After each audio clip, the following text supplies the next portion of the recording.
the mental, the spiritual.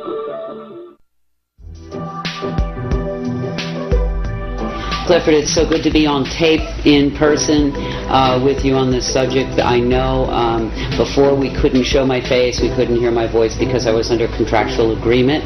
I'm no longer under that contractual agreement. So I can be here in person, and that feels good. And I thank you so much for translating my prior discussion with you on the media and all of that. But today what I'd really like to talk about is the medicine end, which is my passion, and my whole reason for being involved in this is to try to help people stay as well as they can stay given the givens. I also want to say something that's very important to my heart, is that I am deeply patriotic. That's all I really want to say. Never thought I'd live to be seeing these times. As you know, recently information was brought to us that's critical in terms of health. So I want to deal with that first, and then we can go back and talk about the other contents of this aerosol spray and the impact to the body, and perhaps some mitigating medicines. We have found out through a very credentialed research doctor that perhaps what we're seeing occasionally show up in our air supply is a fungus. The reason this is so critical is apparently this fungus dramatically compromises the immune system by consuming those nutrients the immune system uses to repair and rebuild. And like every system in our body, the immune system has to keep rebuilding itself. It will wear out, it will wear down, and it has to keep regenerating. If it doesn't have those nutritional tools to do that, your immune system becomes dramatically compromised, unable to deal with any kind of invader. That's why I think we're seeing so many more colds and flus than we've seen in the last 5.5, 6 years, than we've seen in a long time. I know in my clients these things are like epidemic. Sinus infections, colds and flus. That's on the lighter side. On the heavier side, we're seeing a lot more cancers and some very devastating disease, implying an extremely compromised immune system. Part of that has to be this fungal kind of invasion, because, as I said, this fungus eats the nutrients that the immune system uses to rebuild itself. People say, well, what do you do about a fungus? Well, there's some things that we know that are very good natural medicines for fungal invasions like that. Garlic kills fungus pretty much on contact. The Chinese mushrooms, reishi, shiitake, maitake, particularly in extract form, have been have a lot of efficacy. Caprylic acid, which you can find in any health food store. There are a number of things, and finally colloidal silver, we know, is a major antifungal. So when people are looking at their bodies and saying, why am I always feeling kind of run down and tired, it may be we're being told now that this person is looking at the blood of many, many people, and in almost everyone this fungus shows up in their bloodstream. So that's something we can take care of. If it becomes something in the lungs, we can do the tea tree oil inhales. We also know that we're getting a lot of particulate heavy metals, all of which not good for the body. And I'd like to just quick run through them. There are potential damage to the body, but then also some mitigating medicines we can do. We know that there's some aluminum in this, and we also know that aluminum, unfortunately, can cross the blood-brain barrier. And we know through research it's been correlated to diseases like Alzheimer's. If not so extreme, certainly short-term memory loss. So, sad to say, the blood-brain barrier does not recognize aluminum as a toxin and lets it go through into the brain. The good news is, if you have enough what are called essential fatty acids in your system, your brain has the ability to take that metal, aluminum, and push it out of the brain into your hair. And I think that's why so many people who are getting hair analysis are seeing high concentrates of aluminum in their hair. It's the brain doing its job, trying to get this toxin out. Some good essential fatty acids that you can consider are flaxseed oil, evening primrose oil, and most recently brought to me, very profound, is krill, K-R-I-L-L oil. It's a fish oil that's fairly pure. These essential fatty acids allow the brain to get rid of that aluminum. We also know that barium is part of the mix, and barium, besides being a carcinogenic, knocks pretty much all the potassium out of your body. And I'm seeing in my clients a lot of muscle weakness, a lot of heart palpitations, all related to either a complete loss of potassium or way too low level of potassium. So we know, since we're bringing barium in and it's knocking the potassium out, we need to supplement more potassium in. And I would say, for anybody who's listening to me, the responsible thing would be to say, to share whatever you decide to do with your healthcare practitioner, because if you're on certain medications, it can contraindicate. But these are just general guidelines and information for people, not prescription, not diagnostic. Yeah. There is also apparently some titanium in this mix from your research, again another heavy metal, and magnesium. And for a long time I could not understand why that would be a bad thing, because we're always encouraging people, to take some magnesium in. However, my brother, who's a physicist, accidentally gave me an answer that I had been seeking 2 or 3 years, why I was seeing so many blood clots and thick, sticky blood platelets, and it's epidemic now, and constantly running commercials for blood thinners and on and on. Well, he tells me when you combine an aluminum ion with a magnesium ion, it clots the blood. So we have both of those in this mix. My personal choice is ginger root for blood thinning. I take ginger root capsules every day.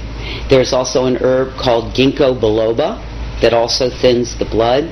But this is a very important cautionary. If anybody is on a pharmaceutical blood thinner, do not add in any of these other remedies, because you can get your blood so thin that if you cut yourself, your blood won't clot, so it's dangerous.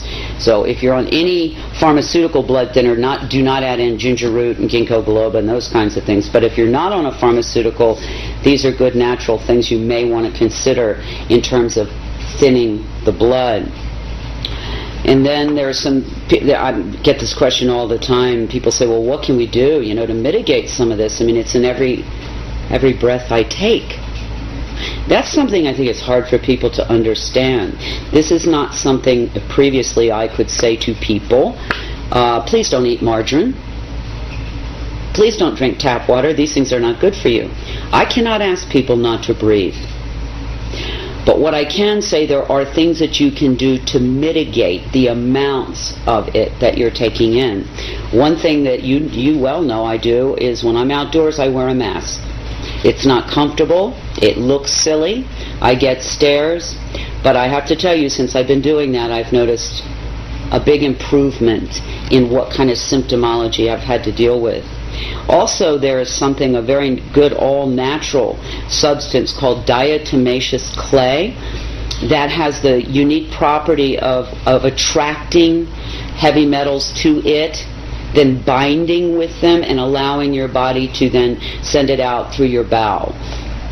In most health food stores you can find it under the name of bentonite. You have to make sure, though, this diatomaceous clay that you're taking in is food grade, because they do have diatomaceous clay at the nurseries, and that's not pure.